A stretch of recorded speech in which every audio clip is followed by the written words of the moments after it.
The first time I died, it was in a government raid. I can still remember it.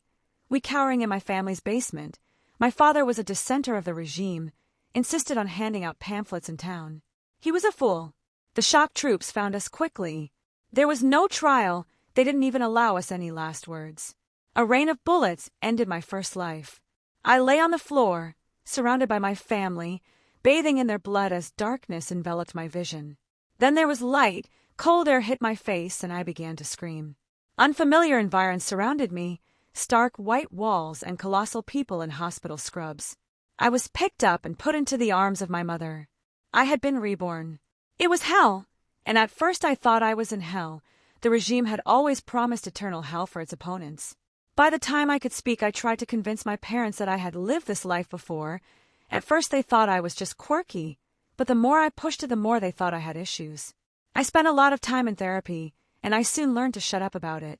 Eventually, I started doubting myself. Maybe I was crazy. Maybe it was all just really weird déjà vu. I truly believed that until the shock troops came again and slaughtered my family for the second time. I was born again and realized something was wrong. I knew I couldn't tell anyone about my strange ability. I kept my nose down, tried to convince my father to stop spreading his pamphlets, but he never listened and we always died. After several rebirths, my desire to survive overcame my loyalty to my family. A week before the raid, I ran away from home and took to the streets of Ivirusyx. I spent the night of the raid under a bridge, cold rain stinging my face, but I knew it was better than the ammunition to the gut I was used to. I fell in with a group of revolutionaries. They hated the regime as much as I did. By the time I was 20, I was one of the leaders of the revolution and the man in charge of the assassination of our supreme leader. It took me 3 lives to get it right, but we eventually got the bastard. It took me another 4 lives to kill the fucker and get out alive, though. We thought everything would get better, but another dictator just took his place.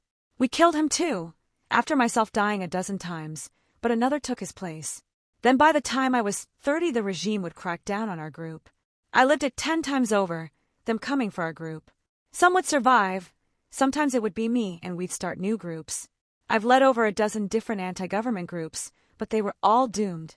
After one particularly painful death, slowly roasting over some coals in the Supreme Leader's dungeons, I decided to take a different tactic. Instead of running away from home, I turned my father in. I was raised by the state. I was a genius child. I had over 100 lives worth of experience at this point after all. I joined the regime. I busted my own revolutionary group. I knew exactly what they were doing. I saved the Supreme Leader's life. I would go on to kill him later and set myself up as Supreme Leader myself. It took many lives to maneuver my way to the top and to stay there, but I finally managed it. 43 years old, an unopposed leader of the unfree world. I thought this was where I was supposed to be.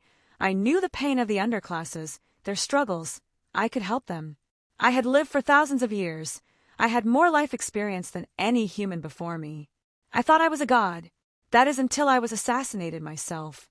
I spent countless years and countless lives trying to maintain control of my regime. I never got past 55 before being assassinated. It was unavoidable. Finally, I decided to give up. I ran away from home. I ran away from Ivirusyx. I ventured into the wilds and lived out there, traveling between villages. I've lived 17 lives like this now, all the same, and I don't see an end in sight.